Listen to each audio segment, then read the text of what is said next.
All right, we're back. I'm back after a day.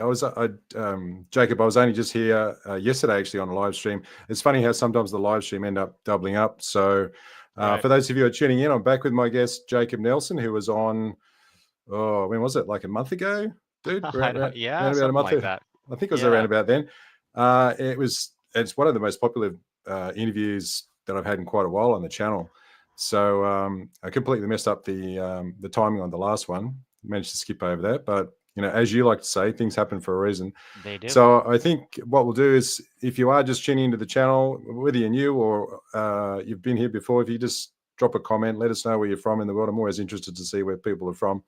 And Jacob, if there was an elevator pitch, like if you had literally a minute to tell someone about how you are where you are at the moment, what would that be? Just to give people some background.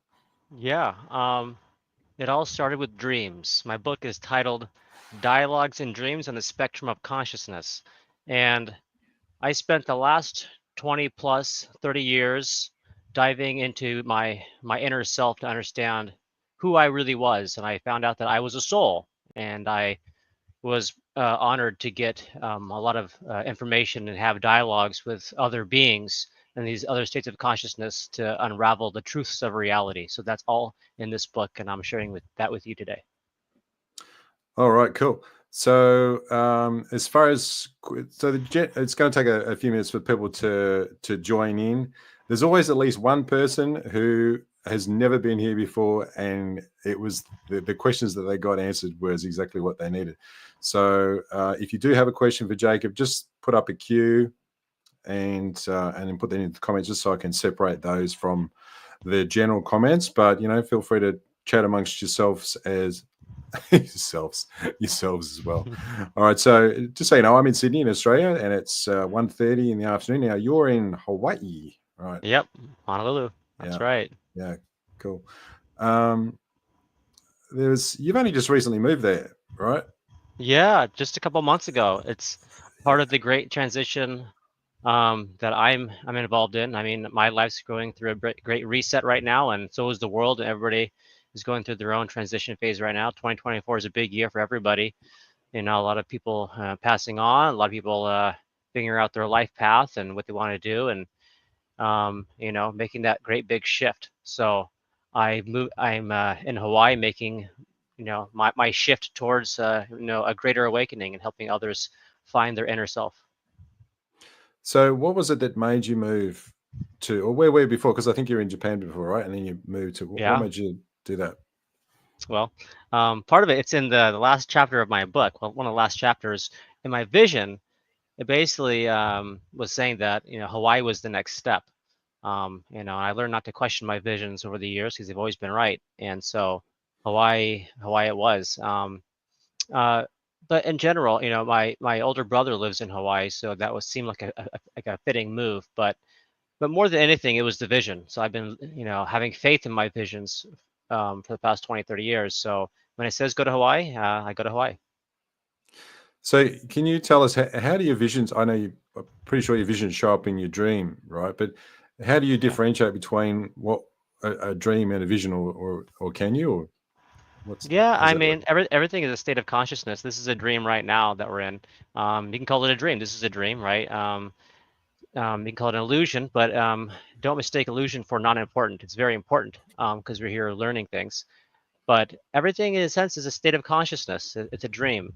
And so when you dream, you may have things morph a lot and change. That just means you're in a certain a realm or a place to where things morph and change a lot, and that the information structures are not as stable. Here, they're very stable, right? Very condensed and stable. And in some places, they're not as stable, and that's because where you are in the different realms.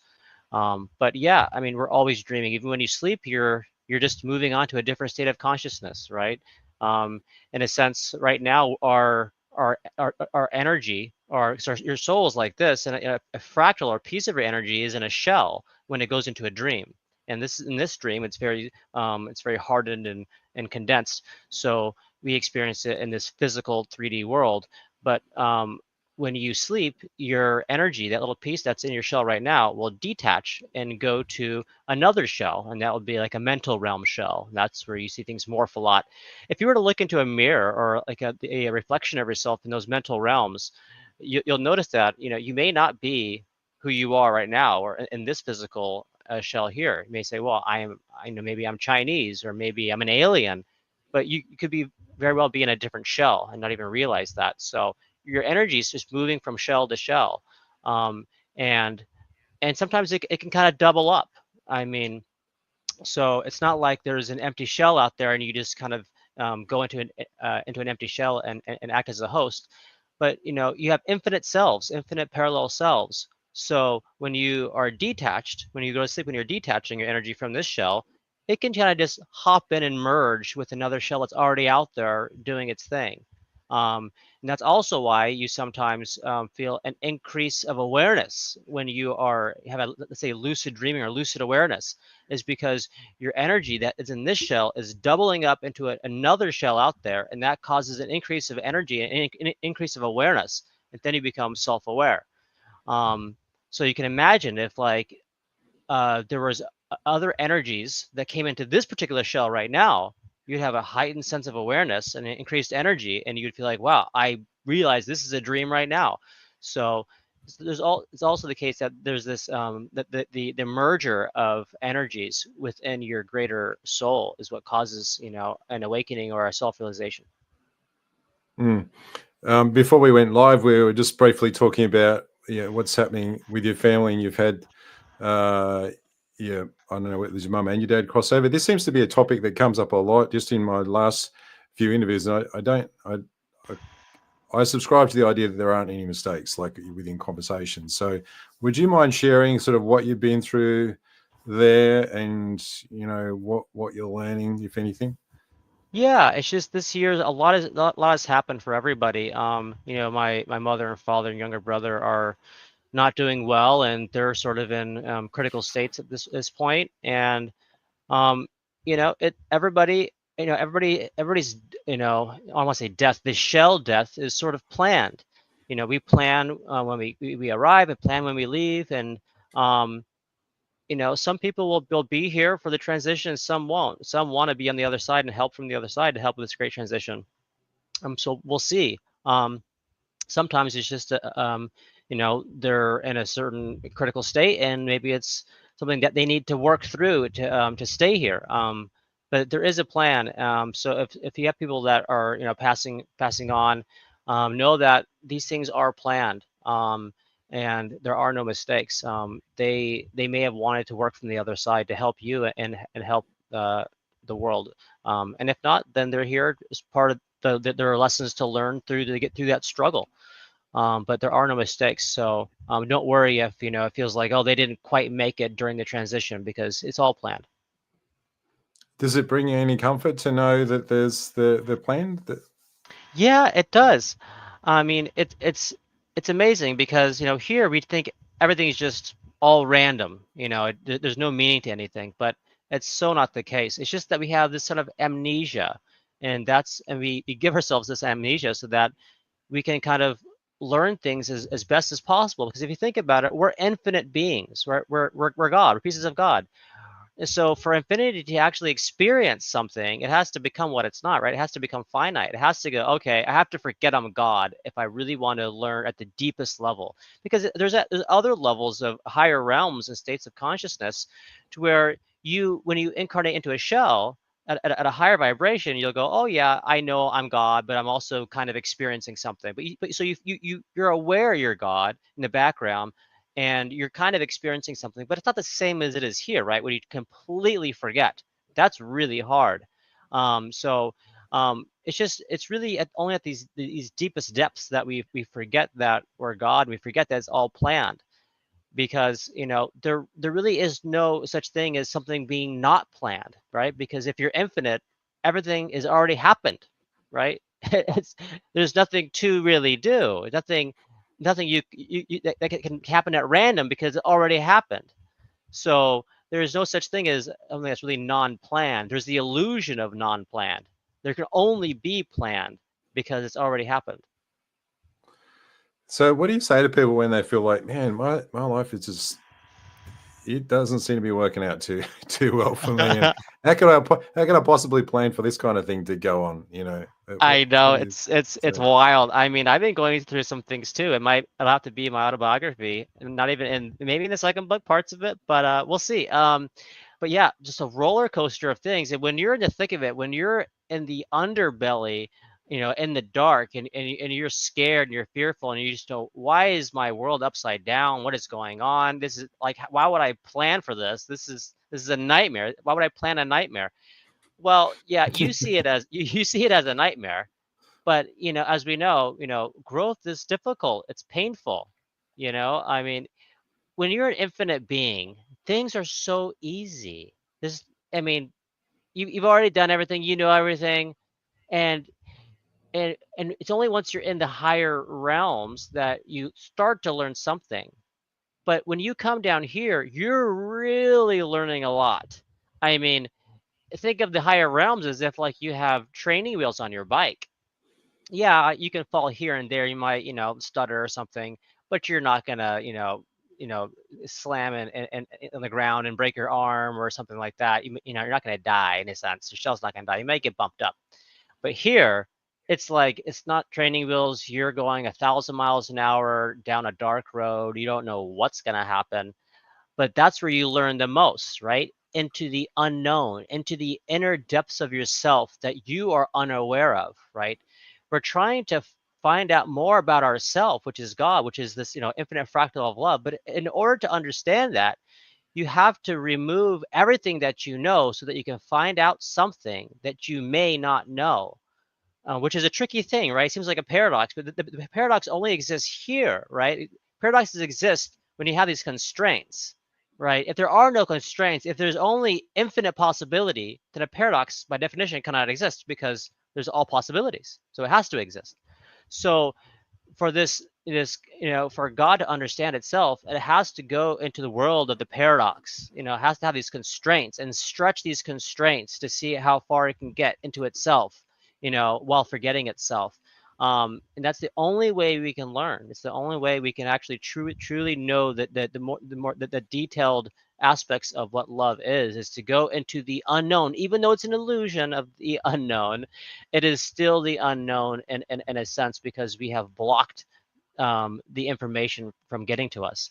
So, there's nothing to be afraid of. Like I say that a lot. Everybody says that, and it's hard to have that sink in when you're going through something really traumatic. You're like, yeah, okay, you say that now when things aren't going well. And he says, it nothing to worry about. I'm worried about everything. Everything's a worry. It's like, that is the test. That is exactly the test. When things are really hard, that's when you're really learning about everything.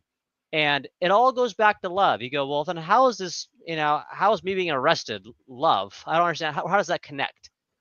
Because you have to understand that if you think of this as love, like your soul as a fractal of love, everything that your energy goes into a shell, it's pulling back something, and that something is really wisdom. It's knowledge, but really, in essence, it's wisdom. And that wisdom are in the forms of virtues, right? Compassion, forgiveness, faith, trust. These are earnestness. These are virtues, and these virtues are all pieces of love, right? If we were to combine all the branches of virtues and combine them all into one big branch, you would see that branch is labeled love. So these are these little pieces of virtues that we're getting. So what did you learn from being arrested? What did you learn from all these different things? And usually you go through that during your life review, and it really sinks in, right? When you experience it from all different perspectives, all different angles from yourself and as well as others, to see what it really meant.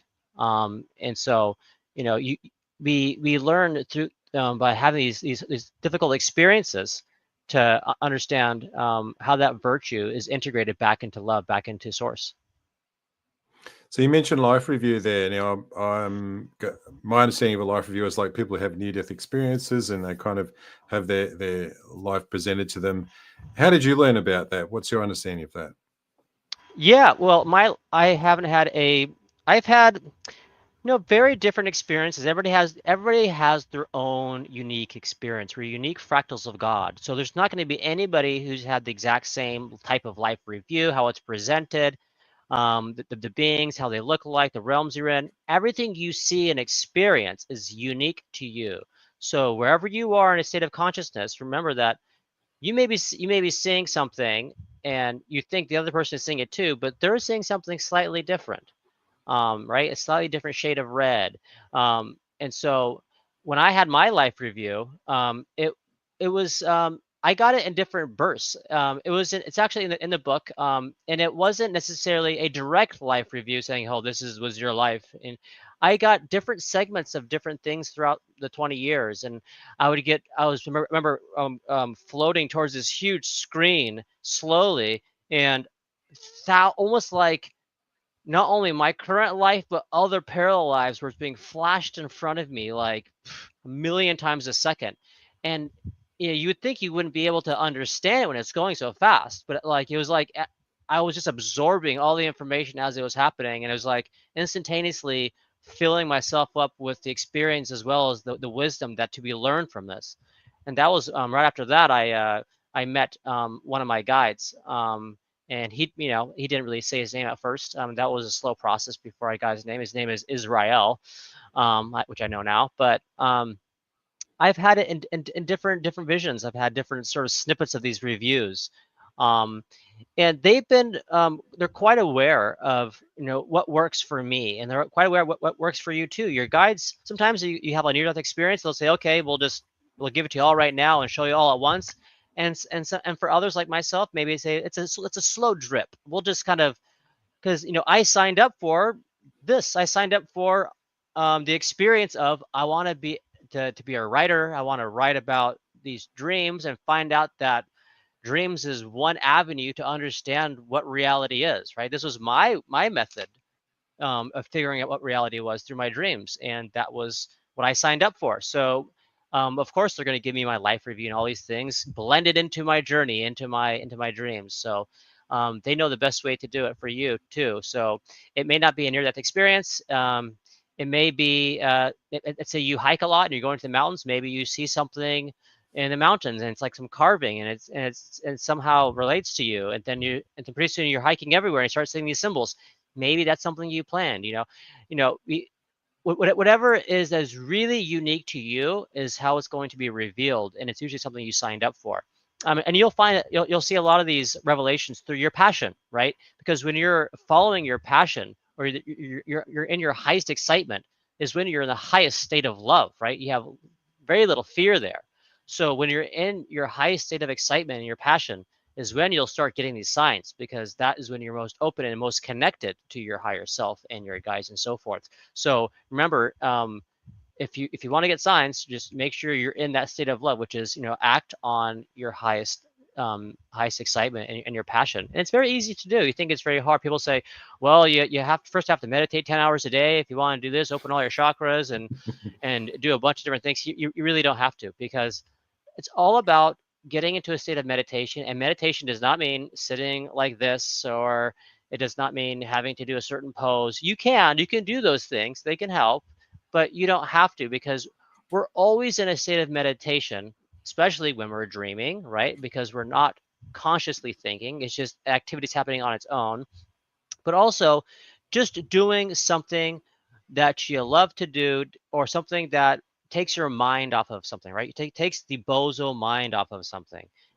Going for a walk, playing golf, playing with your kids at the park, cooking, whatever it is that takes your mind off of something is a form of meditation, right? Because you're trying to let yourself just be, not trying to think. You're trying to just be and let things happen automatically. And that is a form of meditation. So the more you can just do something that takes your mind off of, the world and your fears, that is a form of meditation. And the more you can stay in that state, right? Because normally after you say, I finished cooking, oh, now the thoughts come back, right? So you have to, so when you're in that state, really sink into it and know what it feels like. Oh yeah, I'm not thinking about it. I'm not thinking about it. Know what that feels like. So when you finish the activity, when it comes back, you go, it's starting to come back. Bozo, somebody's coming in my room. Somebody's coming in and trying to get my attention back onto something. Just recognize it happened and go, okay, well, that's what it does. It comes in, and then you just say, okay, I'll let it go, right? Don't say anything. Don't do anything. Say, okay, just recognize it happened and let it go. If it comes back in, say, okay, it came back, and let it go. The more you do that, the more it'll go away, and the more you'll stay in that state of meditation. And that is the goal, is to stay in that state of meditation, because that being state is your natural state. And when you're in there, that's when your authentic self comes out. That's when you're slowly shedding your negative beliefs, because the negative beliefs come from those little clowns in your head that say things. But if you have no clowns in the room to say anything, you're just being who you naturally are, and you're not even thinking about anything, obviously. So you're surrendering to yourself. You're surrendering to your own divinity. And that's when you become your natural self, and that's when you start to see more of your passions come out, because you're not in resistance to anything. It's usually when you're in resistance to these clowns, right? Clowns is what I just call, the imagination acting on its own, right? It's your brain is a filter of consciousness, right? The energy that comes into your shell is being filtered by your brain, and when the brain filters things, depending on your life experiences, it'll filter in different ways, saying, "Oh, that was a bad experience. Don't do that, or maybe not do this." Right? It's filtering, that energy in a certain way based on your experiences. But just realize that's what's happening. So the more you can release yourself from that filter of reality, that you're living in the shell, the more you can go back to your divine state and remove those negative beliefs, because you're not letting them sink in. I just want to do a quick couple of shout outs. So Christina from Indiana, thank you for tuning in. If you've got a question for Jacob, I think sometimes people think, I'm not sure what Jacob's qualified to answer, but this man has got a very wide amount of knowledge, and I haven't seen a question yet that he hasn't answered well. So if your question's in your head, write it down, and let's see what he comes up with. Also, a shout out to Shalene. Thank you for becoming a member on the channel. I really appreciate your support.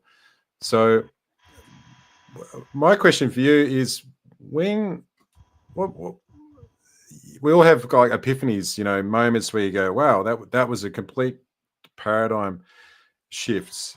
Can you think of one that applies to you, around that sort of topic of knowing what it is, following your passion? Did you have sort of a real aha moment, or was it a gradual thing?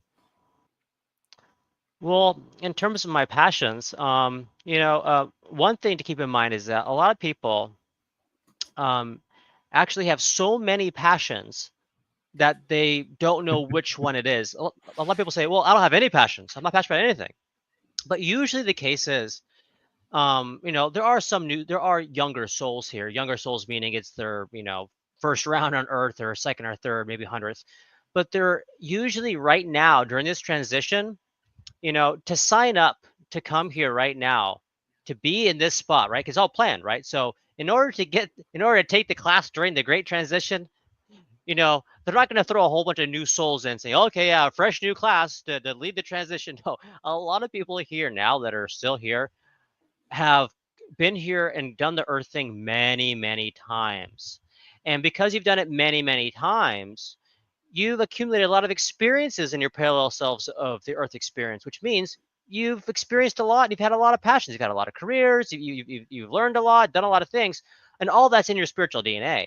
So your passions, it's like you're so full of passions that you're almost like, I'm not passionate about anything because I sort of done it all. That's what you may be feeling. It's not that you don't have any. It's like maybe you've done a lot already, and you're like, well, what should I do this time? Because I've done so many. And sometimes you loosen up and go, oh yeah, actually. And once you become, more awake, you go, actually, I'm passionate about everything. You're like, exactly, because you are passionate about everything, because you've done so many things. You love everything. So if you find yourself having too many irons in the fire, make sure you act on whatever is the number one most, exciting thing that's going on, because we all have tons of exciting things. I want to write a book. I want to, teach a class. I want to start a YouTube channel. I want to, maybe, sell some things, whatever it is you want to do. Find the number one thing that is really, really, really exciting. And then then everything else, put it backlog and just say backlog. I'll get to it maybe after the transition or whatever it is. Because right during this transition, we have to make sure we're focused on the number one most important thing for us, because that's what's going to get us through this transition. Not juggling everything, right? But trying to make sure we're focusing that number one, highest, most exciting thing. And like I said before, and to get into that, and to find what that number one most exciting thing is, you have to surrender to yourself. And that is being in a form of meditation. And again, going back to what I said, the meditation does not have to mean you have to like sit down and find a time to meditate 10 hours a day. You just have to get your mind off of things. And the moment you go for that walk and you go, okay, I can finally breathe, really try to have your body remember what that feels like. Because as soon as that walk ends, as soon as that activity ends, things are going to flood back.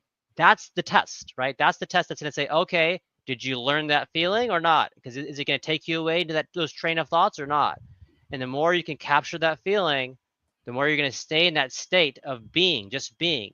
And then when you're in that state of being, that's when you find your authentic self, because you're not thinking, you're feeling.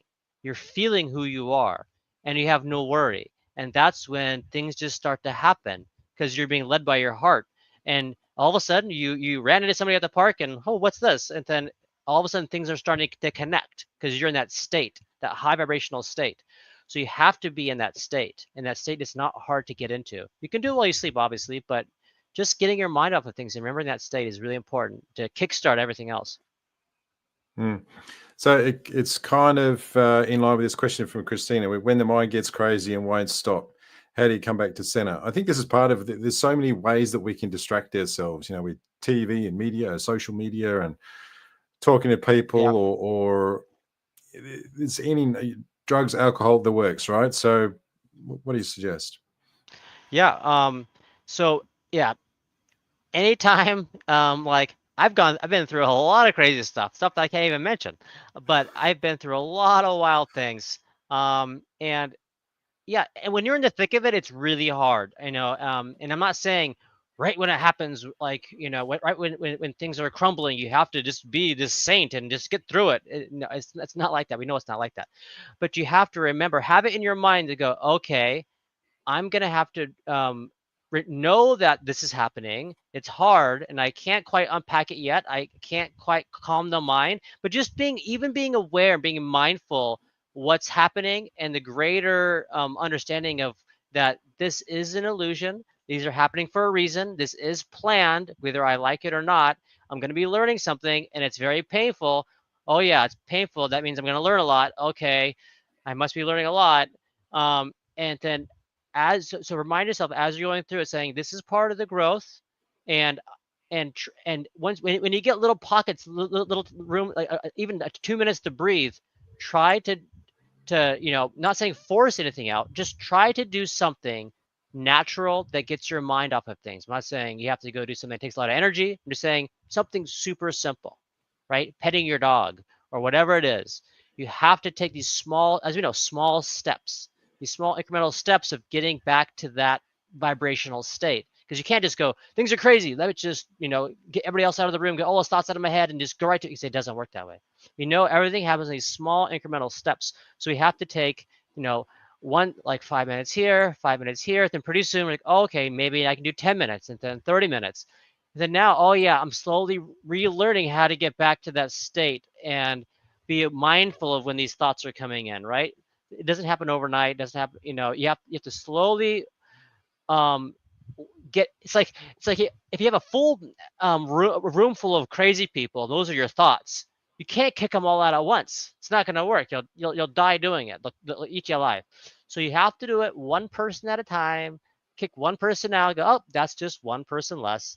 Okay, wait a few minutes, maybe a day. Kick another couple out, and then pretty soon you'll realize, okay, now it's almost clear. But it has to go in stages. But remember, you have to take steps at it to slowly realize those thoughts are coming in and acknowledge them. Don't fight it, and just, okay, now you can get out of the room. If they come in screaming in your room, don't yell back at them. Just say, oh, you're screaming. That's what you do. You're a screaming clown. Got it. Okay, can you please exit the room? Okay. And then lock the door.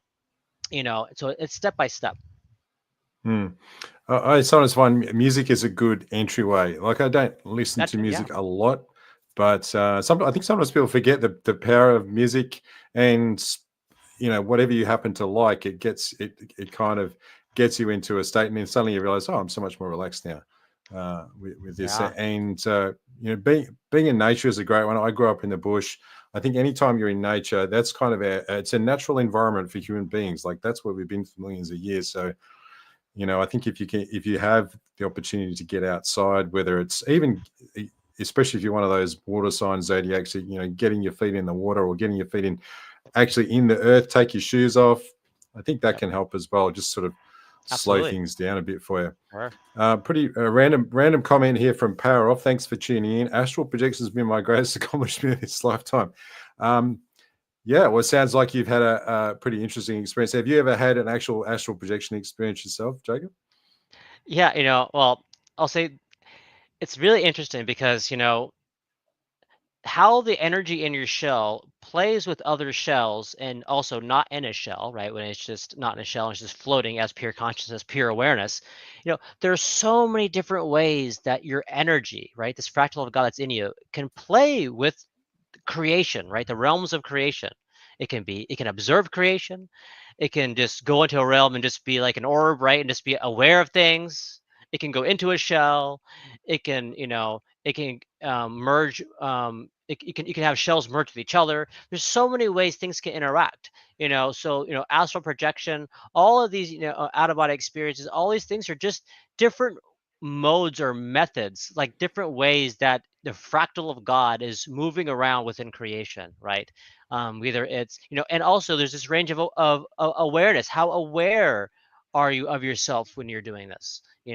And in what mode and what vehicle are you using? Are you just simply bodiless in a sense, or shellless as an orb, or just pure consciousness, or are you in a shell? And that is how we get these different things like out of body, near death, and so forth. Is that, how is the energy interacting with creation? Is it in a shell or not a shell, or is it in multiple shells? Because as you know, the higher self is basically all the fractals of yourself in one big shell, right? In a sense, well, it's a shellless shell, which is an interesting thing too. You think about it, because you think about it, you go, well, if the higher self is outside of these shells, but when you die, you're your higher self and you see these other beings. So aren't you in a shell still? It's like, well, yeah, kind of. It's like you're in a. It's like, think of it as like a network, and there's all these nodes, right? Think of like the highest state of creation. I'm not talking about outside of creation. I'm not talking about the void. That's different. But within creation, think of it as like a system of all these different nodes. It's all connected. And one of those nodes is your higher self. And so you go, well, is the node the same as the network, or is it different? Well, it's yes and no. I mean, the node is the node in the network, but it's also the network. So, I mean, it's all, so your energy is always playing within creation at different levels, whether it's the higher self or it's fractaling out to different realms and modes of being. Yeah, actually, I'll just go back to Christine. Just one more thing about my wife is a water sign, I think. Oh no, it's actually, I think she is. Anyway, if she can't getting to the beach is good, because that's kind of like, that's connecting to Mother Earth and the water as well. But even just a bath, like if if she doesn't get in the bath because she doesn't actually live near the coast, then um she's just not the same person. But get in the bath, like, so that's another tip for you as well. We'll go back to Power Off. Yeah. Live so many lifetimes, having an interest in this lifetime, discovering astral projection has been the highlight of my life so far. Look, I have a perspective on this, is that I don't think, but personally, I think sometimes actually that we do have kind of like a crazy life, because we've had a bit of a difficult time. Maybe we've had a difficult time for quite a while. We go, okay, this time around, I'm just going to like cruise along in life. And that's what I want. And I think that's pretty valid as well. And as someone who's had I've had a few lucid dreams, but I've had one actual astral projection experience. And it's without a doubt one of the most astounding things, and I totally agree. You can think of it as the highlight of your life. I wouldn't say it was the highlight, but certainly one of them. Mm-hmm. And yeah, I totally get that sentiment. And at the same time, I feel like just be on the lookout. I think there are things here to learn. There's tremendous things going on in your life if you're just willing to accept that might be possible, and don't write your life off completely. That's what I feel like needs to be said there. What do you think, Jacob? Yeah. Yeah. Whether you've had, one uh, astral projection or one out of body experience or 1 year experience or a million, you know, I like to say it's not going to matter much in the next few years. My thousands, it doesn't mean anything. It doesn't mean anything, because the next couple of years, everybody's gonna be having thousands and thousands. So if you think things are, getting wild now, or you've had one cool experience, your life's not. This shell is not over. It's just started. I mean, that's the crazy thing to think about. You go, well, it feels like things are coming to an end. It's like, nope, actually, it just started. It's like now the games have begun. It's like the gladiator games. Like, no, it's actually the gates are actually now opening. We were just getting ready for the big games. And the big games are just started. We were doing all the preparation for the event. This is the event that we're getting ready for. And it just seems like it's taken forever because, in a sense, it has, in a sense, it hasn't, right? I mean, us going through it in this linear way feels like forever. Like, wow, this has been a long life. But, 40, 50, 60 years, whatever it is, it's absolutely nothing compared to what you've already experienced, which is thousands and thousands of lifetimes. Um, and also it's just getting ready for the transition to where you'll be basically your shell will be living indefinitely, right? As we increase our vibration, as this world's frequency changes and shifts to a higher to it ascends, we're going to be going into a place to where it's like, okay, your shell basically it can't die, and so it'll feel like, so the shell rod or shell Jacob, whatever shell you have, will be like, you'll look back and go, oh my god, that first 50 years, it felt like that was like the first blinks of my baby eyes. Like that was nothing. That was just like the first breaths of this experience, because we haven't even really started yet. It's like, so the next couple of years, you're going to be actually everybody's going to be coming online and realizing, oh wow, we're going back into our divinity, and we did it. This game we've ascended, and we've, as a world, as a global consciousness, we've learned a lot. We're now on the ascension, and then that is when things just start. That's when the ascension starts, right? So we're just getting ready for the ascension to kick off, and that's where we start to finally go back and learn everything, and that's where you're gonna have more of the fun stuff, right? Because things get easier. So yeah, it's hard. The prep work is hard, but once the party starts, it's gonna be much easier, and it's gonna last longer. It's just getting ready for the party that's hard.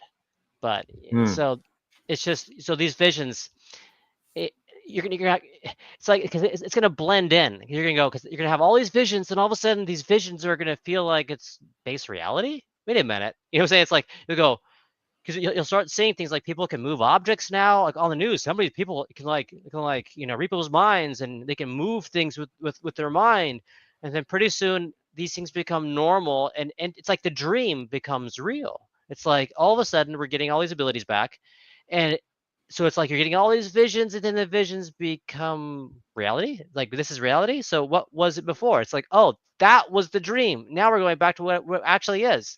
So it's gonna be like this weird thing where it's like you have all these visions that slowly actually are happening now, and then that becomes your reality. Now you'll think you're going into a dream, but you're actually removing the dream and going back into the base vibration. Yeah. In the past, you've said that you actually deliberately didn't study outside because of what was coming through in your visions. Are you still like that, or are you kind of, is there anything external that you've explored in terms of books or teachers or anything like that? After the first book ended, I loosened up more. The main reason was because the first book basically gave me all the fundamental information about reality. So that was the only thing I didn't want to pollute was the fundamental information about how things were working, the nuts and bolts of the machine. So once I had that, I go, okay, it's safe for me to kind of look elsewhere, because the cycle book is less so much about the fundamentals and how it works, because I already have that. It's more about, I'm just getting more information about, detailed information about how things are working. Like, for example, like, alien languages, like, I've been, I talked about that on my own recent podcast about, how that works. So I'm getting more detailed information about different realms rather than how realms and how everything is created from the ground up. I'm just now going into different pockets within creation and learning about different things in detail. And a lot of that stuff isn't out there, so I wouldn't be able to find it anyways. You're not gonna be able to go online and say, how are alien languages created and what realms are they in? It's just can't really find that stuff. So, so now I feel safe that I can look elsewhere and not have it pollute anything, because I already have the fundamentals, and the things I'm looking at now are just so detailed and specific that you wouldn't be able to find it anywhere. Anyways, like, for example, my mission ends 2040. That's in the second book. I know it's pretty wild when I got the 2040. So information. 16 Yeah. years. What do you mean by your mission ends? Which Yeah, mission? I tell you, I get shocked when everything, and it happens. I always go like, "Well, that's a wild one," but they're always right. Yeah, and I asked too. I was like, "Yeah, what do you mean by that? Like, what do you mean mission ends? Like the plan? I planned? Like, yeah." Well, my plan was, I volunteered to come here to help with the ascension, and this book was, part of it. Me talking right now is part of it. Um, and basically it was like, they said that, they also told me how it works, and it's like a movie. It's a trip, because they said 2040, your mission's complete. You don't have to be on Earth anymore. Basically, you've helped prepare and get everybody into the ascension. In 2040, the ascension is fully kicked off. I guess it's a slow bleed into the ascension, but in 2040, it's like it's fully running on all cylinders. It's out there. It's doing its thing. There's no one going back. It's on the highway. So when that happens, it's like, okay, my job is done. I helped the ascension. I can get out of here if I want to. And what that means is, it doesn't mean like I die, right? Because you think about it, during the ascension, you don't really die, right? Because that whole thing about this physical stuff, because you're less physical, right? You're more mental, going into mental realms, or these spiritual realms during the ascension. So in 2040, you know, we're less physical, we're more mental, more spiritual. So when I go back, that basically means like, if there is a shell, it's similar to like a physical slash mental shell, to where I can just, kind of like when you go to sleep, you can just, your energy can pop out and go somewhere else. It'll be like that. Like, I can have my shell here, hibernate maybe. I'm not sure how, they didn't talk about that, how it's going to work, but I can basically go there and go back to source consciousness and come back whenever I want, probably. Like I'm free to come and go as I please now. Like, I don't have to stay here. I don't have to be locked into the shell anymore. They told me how I do it too. They said 2040, I have to go to the Midwest. That's when they have these the first I guess first batches, or the first rounds of, I guess you can call it like a phone, but it's like a spiritual phone, and it's a big, looks like a black generator. It's like 3.5 feet by wide by 2.5 feet tall, like a black generator. It has this big knob on it on the front, and there's actually like different models, and they showed me, like, you have to get this particular model. I'm like, well, show me, because I don't know, they look the same. And like, well, a couple were silver, but they go, this one here, look on the back, and I had like this like almost like this like tan um um sacred geometry that like, and like, it's hard to describe. I could draw it, but had this spiral. It had some things around it, but if I saw, like, oh yeah, I know exactly what that is. That's all it had on the back, was that in the top right corner was that sacred geometry and this kind of tan outline against this black generator. And he turned the knob on the front, and I said, so how do I use it? They said, well, it said it's like a phone. It said you dial up and you can come back, and that basically says mission complete. I did it. I'm done. And I said, what do I dial? I said, your phone number. I said, my phone number. What do you mean by that? And then I realized, I was like, oh, I go, and then it's like instantaneously hit me. I go, oh my god, that makes so much sense, because when I first came to the States after Japan, I got a flip phone, and this flip phone is a cheap little phone. I got a phone number on it, right? And I do numerology a lot, so I'm always analyzing numbers like my address, like bank numbers, whatever number I comes across, I always analyze to see what numbers is it? How could it be connected? What meaning does it have? So my phone number, first thing I did was like, okay, let me break down the phone number, and so I broke it down. Area code, the first, all three parts of the phone number, and I go, huh. This is before I had the vision. I go, oh, that's pretty cool because it added up to my life path number. So my life path number is 38112, right?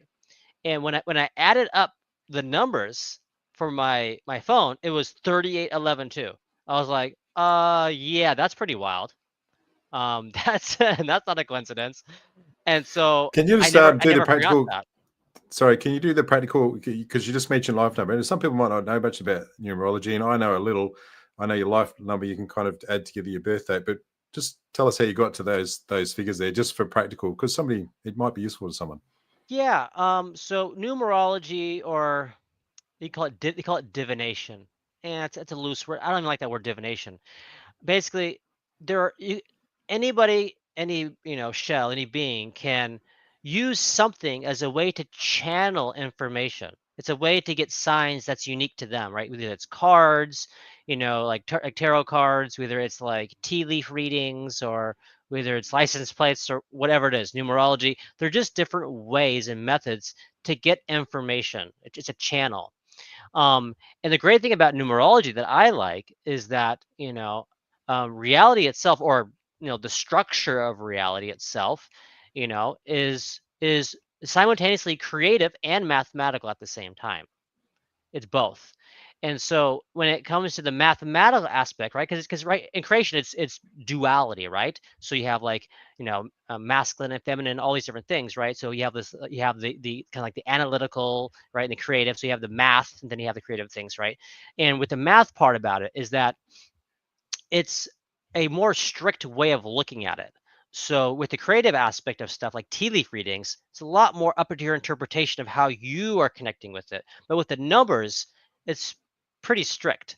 So there's there's 1 through 9. And if you add up your birthday, so the month, day, and the year, and if you add them up separately and then add up together, you'll get a number. And that final number So the is 4-digit your life. year. So 2 digits, Yeah, 2 digits, 4 digits. Yeah. yeah. So if you have like, Can we do this practically? Do you yeah, mind? yeah, I'll do it right now. So throw All me right. out a birthday. Let's see here. So mine's 2907-1971. So 29, or sorry, February 9th. Sorry, July 29, Oh, 1971.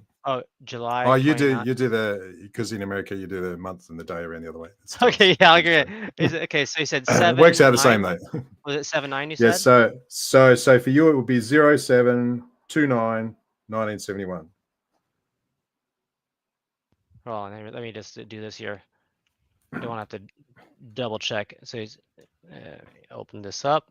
Just make sure I'm getting it right the first time. 7-2-9-71, right? Yep.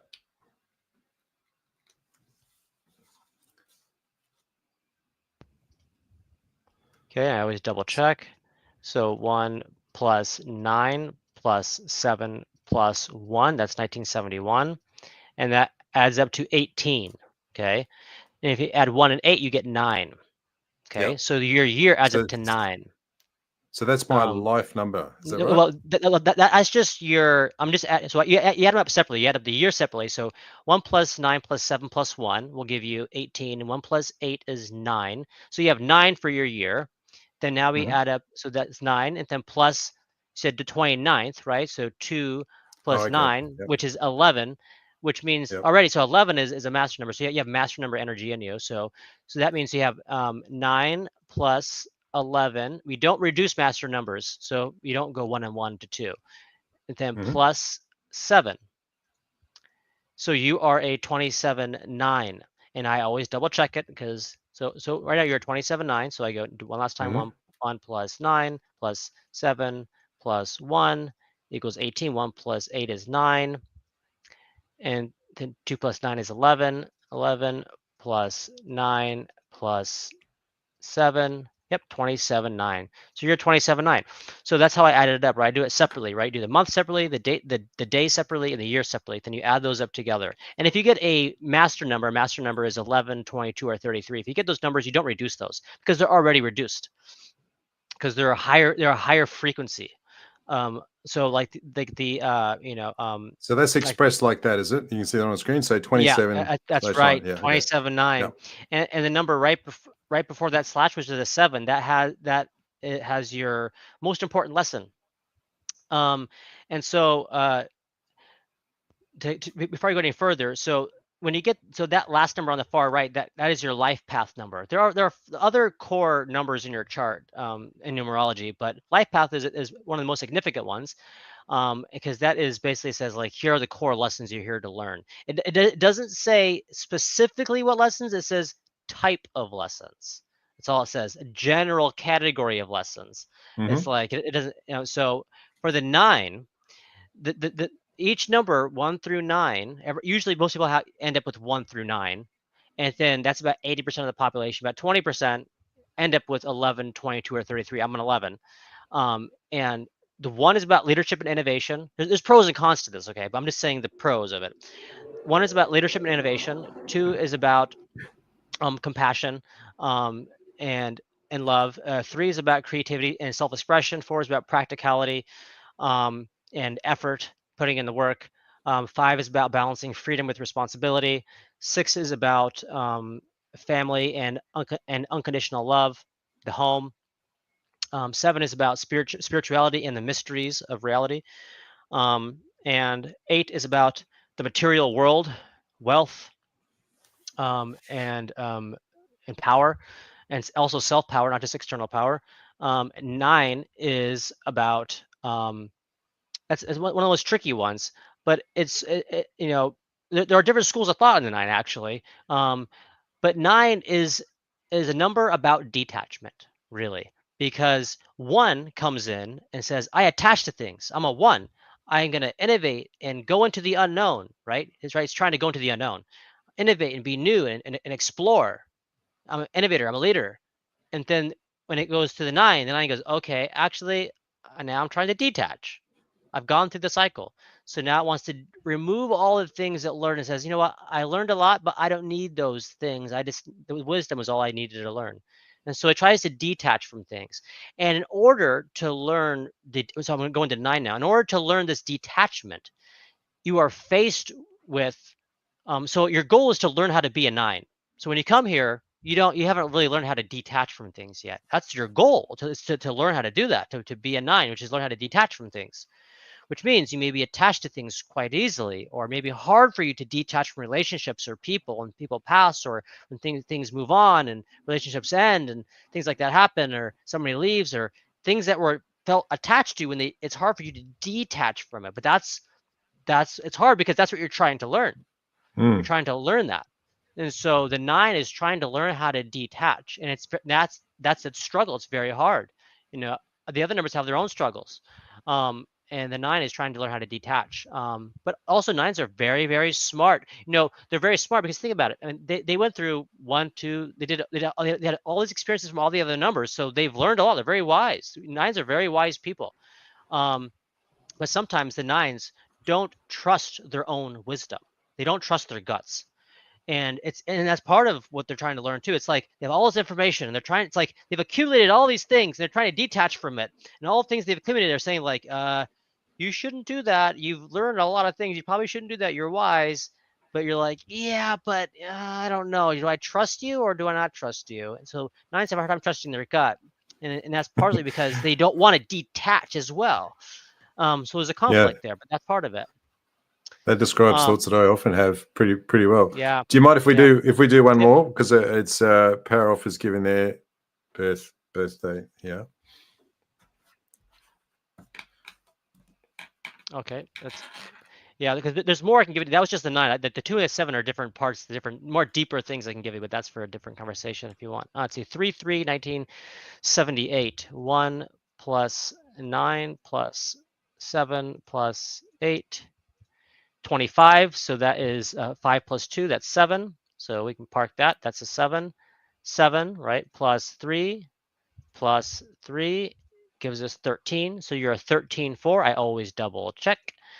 1 plus 9 plus 7 plus 8, 25. That's 7.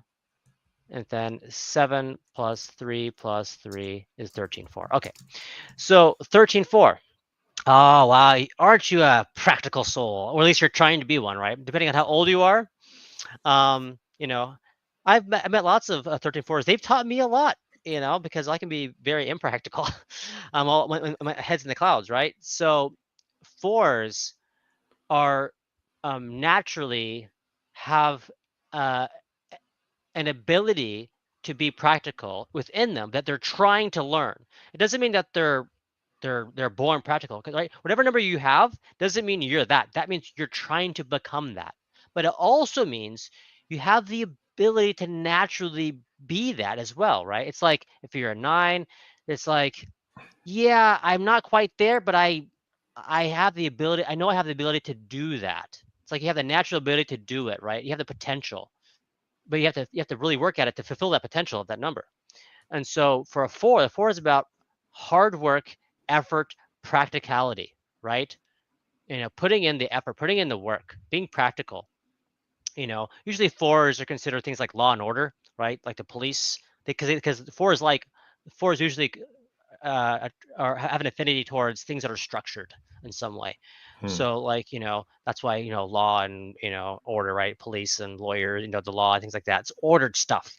And they kind of like that because it's structured, and structured things help them understand how to put things in a practical sense in their structured world and work towards something, which is good. It's a different way of seeing the world. That's what you wanted to learn.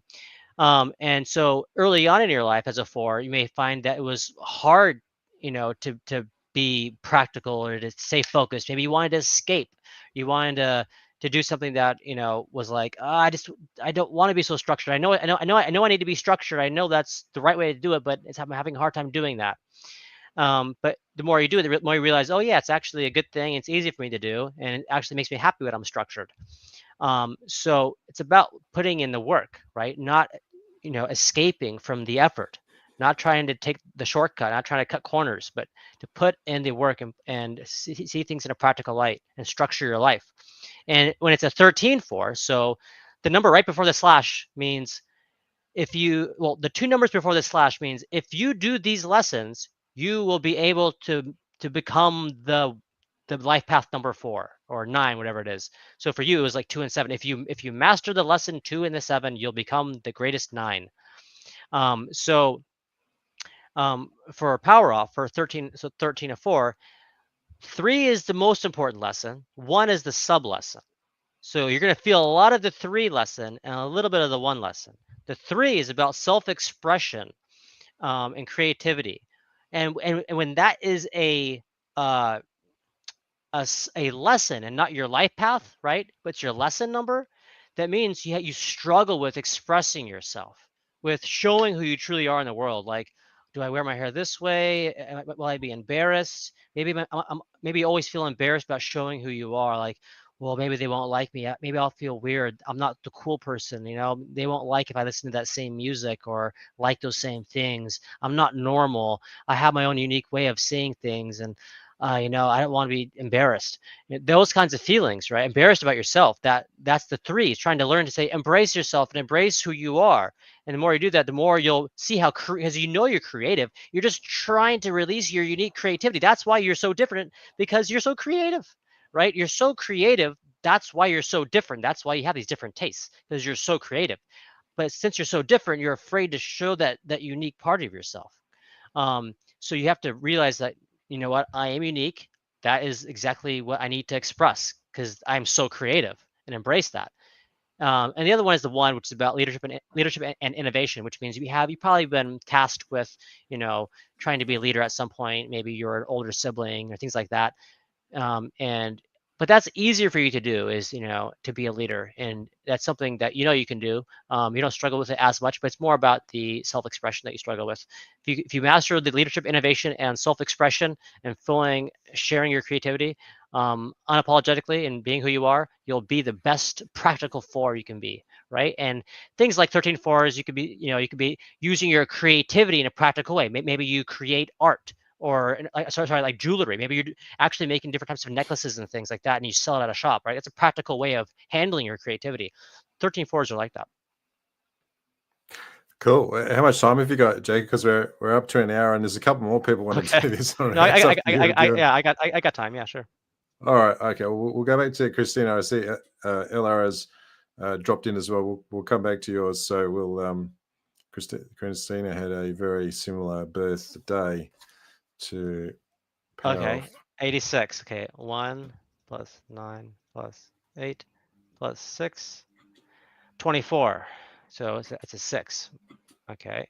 What was that date again? Oh, hang on. 3. I'll just bring that back. Where are we? Go. Okay. Yeah, that's 24. So 6 plus 5 plus 3 equals 14.5. Now I always double check. 1 plus 9 plus 8 plus 6 equals 24. That's a 6. 2 plus 4 is 6. 6 plus 5 plus 3 equals 14. Yep, that's a 14.5. Ooh. 14.5 Christina. I like that name, by the way. All you know what? You know, my soulmate is her name is Christy. Maybe you're my soulmate. Maybe I just found you just now. Maybe you need to come to Hawaii. But yeah, 14.5. You know, fives are beautiful. It's a beautiful number because it's about balancing freedom with responsibility. You know, 5 is the number of adventure and exploration, right? 5s love to travel. 5s love novelty and new things. 5s are usually very beautiful people because, you know, they are considered to be sort of this, you know, exotic, you know, person who's like the exotic explorer. And how they are a free spirit, right? This free spirited person, and this usually happen to be, you know, usually like models and things like that. But the 14.5, there's different types of these numbers, right? You know, 14.5, you can do different types of 5s, right? Maybe it's a 23.5, right? But the 14.5, right? 5 is freedom and responsibility. So that means when the 5 is not doing well, it struggles with being responsible, and it delves too far into the exploration of freedom and of the world and just trying new things. And where does that lead you? A lot of dangerous avenues, right? You start exploring different types of substances and people, and you're just traveling and doing all these things. You're having fun, you're being free, but maybe a little too free without enough responsibility for yourself and others. And so usually 5s when they're younger, they go crazy. They get all wrapped up into the world and exploring everything. They've done everything. They've done it all. And then they go, I was too wild when I was younger and I had to rein it back in. But you have to realize you don't have to go to being, being sheltered in your home. It just means you have to learn the balance between the two, you know, being responsible and being free. And that can be really hard when the 5s want to have ultimate freedom and yet be responsible at the same time, which is a lifelong thing to learn, which is the goal of the 5 is to master that balance. So for the 14.5, that means in order to master that balance of freedom and responsibility, you have to master what? What's the 4? Practicality. Makes sense, right? So you have to master being able to put in the hard work, put in the effort, be structured in your approach of being free. If you're free, know your limits. Know, where maybe that's a little too far right now. Maybe I can do that. And if I plan it, maybe I can do it the right way, but plan out your freedom a little more. Be more responsible with your freedom, be more ordered and structured with your freedom, and put in the effort when you're planning that to be as free as possible and responsible. And with the 1, right, that's about being, a leader and innovator. And that's a sub lesson, right? So of course, you have that in you because, you're going to want to be able to be a leader and innovator when you're charging out into uncharted territory. But really it's the 4 that you're going to want to focus on, right? Be more ordered and structured when you're trying to be as free as possible. All right, that's awesome. Now we've got one. We'll do one more. So LR here has already. I hope you found that useful, Christine. I think this is fascinating. 33.6. So look at master number. Master number in the house. Cool. Look at that. And you see that little avatar there. Look how peaceful he is, or she is. So what is the master number? Are you talking about the 33? Yeah. So 80% of the population, when you add up their birthdays, you'll get 1 through 9, and about 20% you'll get a master number, which is the last number. Like if you add up my birthday, so mine is 9/16/84, September 16th, 1984, and if you add it up, it'll add up to 38, and that's 11. So my last number is an 11. It's like it's outside of the 9. So the master numbers are basically numbers that have already graduated from the Earth, already graduated Earth. They've already done the Earth games, and they came back on a volunteer basis. Really, it's like graduate school. And graduate school doesn't mean better; it just means more homework. Do you want to come back for like super extra hard class to help people out? So with the with the 11, it's a spiritual master, right? Makes sense, right? I'm right about spirituality, and so I'm here to learn, here to spread about spirituality and the depths of that. And so we came in, so that the master numbers come with a higher vibration. And we come with a higher vibrations because we have harder lessons. That's it. Not because we're better, just because we have harder lessons to learn. We're going to get knocked out harder in certain ways, or have more pressure on us. We will always feel like, this great thing I have to do in my life, but what is it?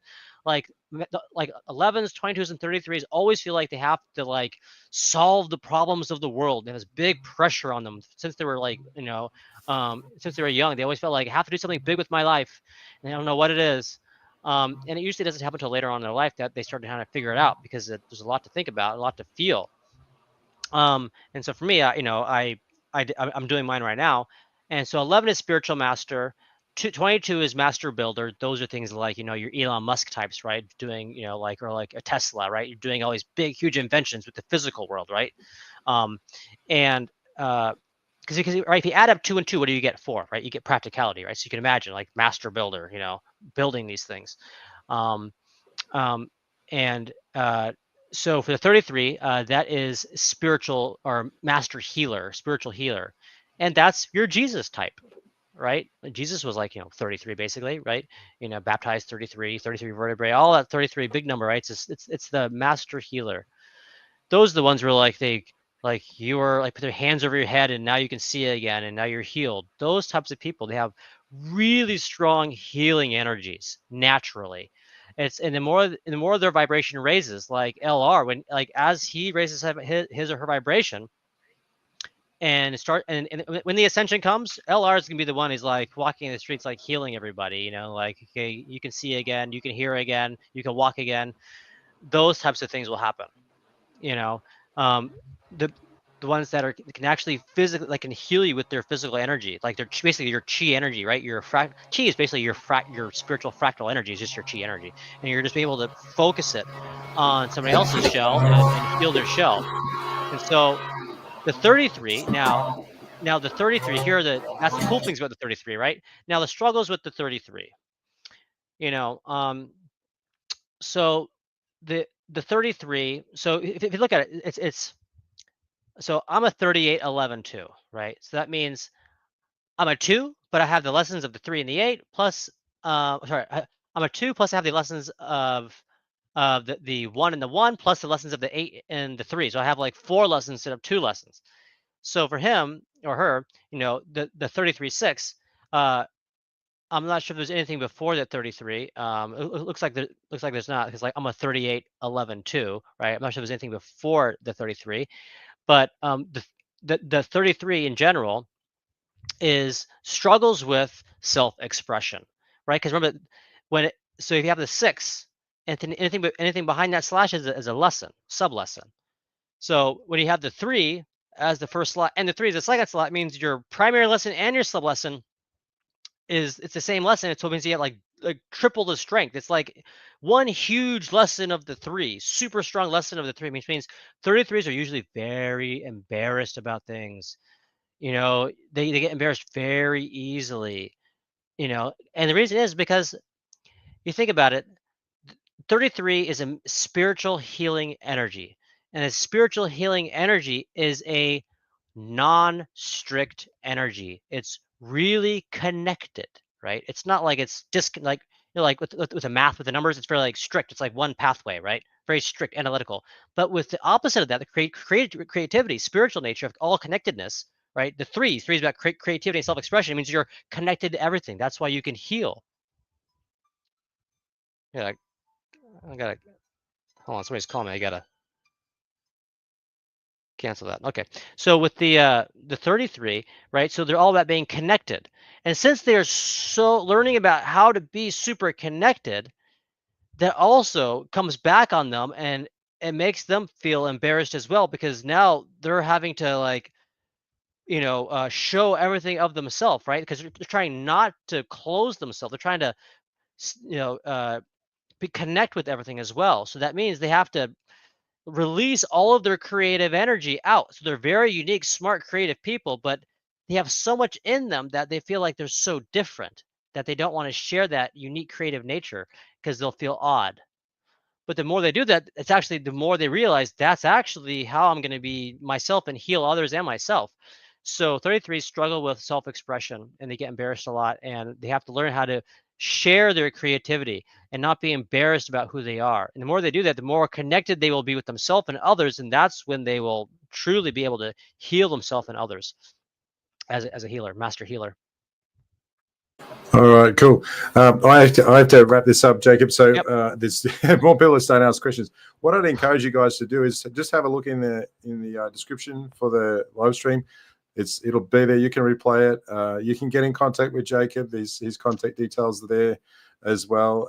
I'm sure he wouldn't mind if you reach out to him and work things out that way if you've got any further questions. This was really interesting, Jacob. I remember I read a book about it was numerology. It was a long, long time ago. I've got to see if I can see my Kindle, because you've kind of reignited that interest through what you're doing. Yeah, it's fascinating it's been stuff. really fun. Yeah, if you guys want to get a personal reading and get some guidance directly from me, go to my site ultradeep.blue, and you can find my services there, find my book there, and I would love to work with you to help you find your soul and life purpose and your plan, and talk to you about the depths of reality and anything you want. So you can contact me there. All right, cool. It's been fun. Thanks for coming back, Jacob. Really appreciate it. Thanks everyone for tuning in, and for all those who dropped in just towards the end there. I really appreciate you supporting the channel, and I'll see you guys all again soon. All right, guys. Bye. Love you.